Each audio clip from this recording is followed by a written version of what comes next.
Hello, and thanks for tuning in. We are really excited today to be kind of kicking off the new year with Marcia again. We love having Marcia on. She's Hey, Janelle. Hi, Marcia. Thank you. Welcome. And if you want to just introduce yourself, that way I don't have to, because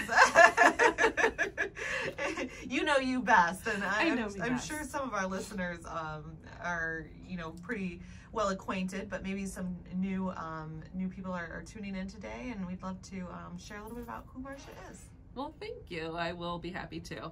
My name is Marcia Gebarowski. I am the Director of Business Development for Arbor Spark. We are the local economic development agency staffed here in Livingston County. I do work for the local economic development council here in Livingston County. And so what we do is we provide resources to businesses throughout the county, as well as promote opportunities for business growth and expansion. Awesome, and you do such a great job of explaining it, so why would I try? Right.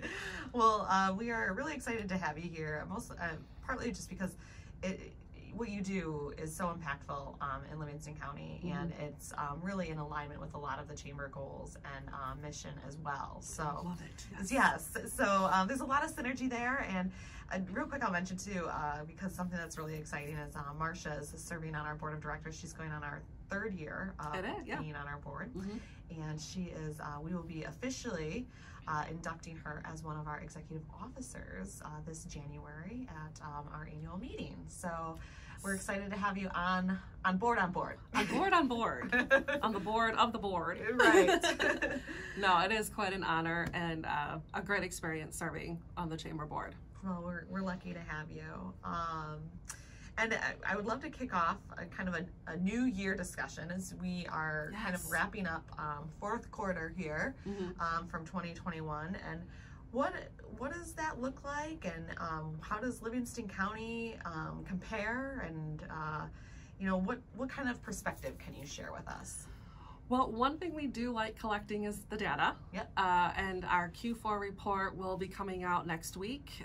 So some of the data that we really follow just consistently when I do these reports, things like wages in Livingston County, job postings. Are you seeing increase in wages kind of across the board? So a little bit. The census data for the state of Michigan is a couple quarters behind, but the most recent data we have is that yes, wages are slightly increasing, but that's pretty evident to just overall with the tight labor market, wages are overall increasing. So that's good to see that as a data point. That with inflation too. Yes. Unfortunately, I don't think it's still matching up to what inflation is or what it's expected to be this year. So it'll be something we watch pretty closely this year. It's good to see a little bit of an uptick though, given the fact that there's been such extreme inflation over the course of last year. Right. Livingston County still holds a very low unemployment rate. We're sitting at about 2.97%, which is virtually zero. The state still sits at about 5%. So it's evident that it's a very tight labor market, and those are just very, very low numbers. So what are you hearing from employers that are looking to hire, and just curious kind of what you're hearing and what we might be forecasting and ways to support that tight labor market, and how do we it's the chicken and the egg scenario, right? You're right, it is. There's a few things that I think we're gonna see more in trend of, and that's if there are opportunities for growth within a company that employers are going to look to retain their employees and promote from within, versus trying to hire certain positions from the outside. So I do see that is something employers are trying to do more of, and that could be a trend that we see moving forward. But then also where they can include technology, and those jobs just can't come back, they're going to include technology. And so this is where we really, in my world, have been studying Industry 4.0, the automation of things. And for a long time, that was a bit of a red flag for a lot of, especially the manufacturing industry. Well, that's taking away jobs. And now we're seeing, well, there are jobs that just can't be filled, and where can a company look to automate something and really relieve this pressure? Yeah, that's interesting, because I do recall that era where that was kind of like, well, wait a minute, we're going to be taking food off somebody's table at that point. Right. And I do think that there's a definite shift happening. So that's interesting. Thank you for sharing those insights with us. So we're wrapping up Q4, and you said you'll have a report coming out. So that's shared with the EDC board of Livingston County, correct? Yeah, so our quarterly report does live on our website, but it does get sent to all of our funders of the EDC, our private and public sector funders, as well as shared with the board. So tidbits of things that happened in the Q4, interests happening within the region, and yeah, so that'll be coming out. Anything stick out that you might want to share? Well, I'll geek out a little bit, but you know, it's like there's all these federal dollars that are coming in into the states through ARPA, and Livingston is part of a 15-county collaborative that did receive a planning grant. It's called the Build Back Better grant, so we're excited to be a part of this larger effort to bring new training opportunities and to support new and growing industries in our region. With this grant, and this is phase 1, so this is a planning phase, and then if we would be eligible, our region would be eligible for a second round of funding in a few years. So the funding that, just want to make sure I'm understanding it clear, the funding that the county is a part of currently and receiving is for planning purposes. Correct. And then potentially phase 2 could be for funding some of those plans? Yes, some of the programs. Perfect. Yeah. That is exciting. Yeah. Well, fantastic. So we might have already covered this, but I'm hoping that you have more to share. What's on the horizon for 2022? What are some goals, plans, and initiatives of the EDC and Livingston County here?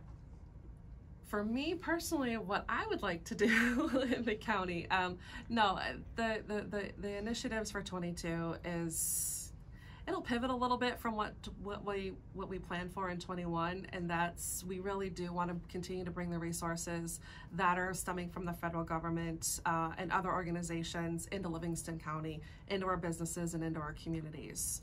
And so it's looking at, what does DNR have to offer for our townships that might want to improve parks, or what does SBDC have for some of our smaller businesses or entrepreneurs that would like to start a business. So continuing to bring that into the county, but then also one thing that we know, and we do align with what our state is, really planning to do in the directives of the state and of our statewide economic development partners, and that's where can we put projects, where can we land any new projects. So what eyes do I want to have in Livingston County, and to prioritize those sites. Wow, so that is incredibly ambitious, and I am excited to hear that that's kind of the direction and some of the goals for this coming year, because I mean, opportunity is ripe, I think, in my opinion, for just moving some of this forward. And I think that we want to see Livingston County really taking advantage of all that we can, given that the window is likely, it's not here forever. This is kind of this once in a lifetime type of situation. Be ambitious for that, but I'm not going to forget that we still need to support a workforce here if we are to bring industry here, and so continuing to work, especially with the chambers and other partners, on housing and our communities on infrastructure. So that's still always going to be top of mind as well.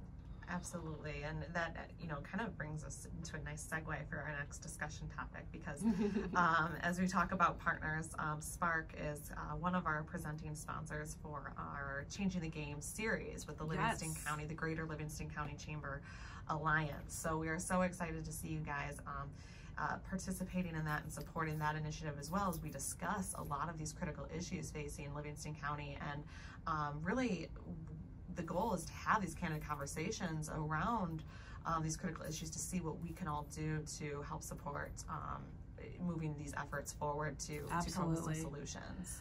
Best practices. I just want to, as many ideas as we can bring or come up with through these conversations. I mean, this can't be done by the EDC. It can't be done by the Chamber of Commerce, the collaboration of all of this. And you know, in 21, I ran a few pilot programs with some of our employers on different ways to train employees, and I just want to continue that momentum. Where can we support some best practices? Where can we find an idea?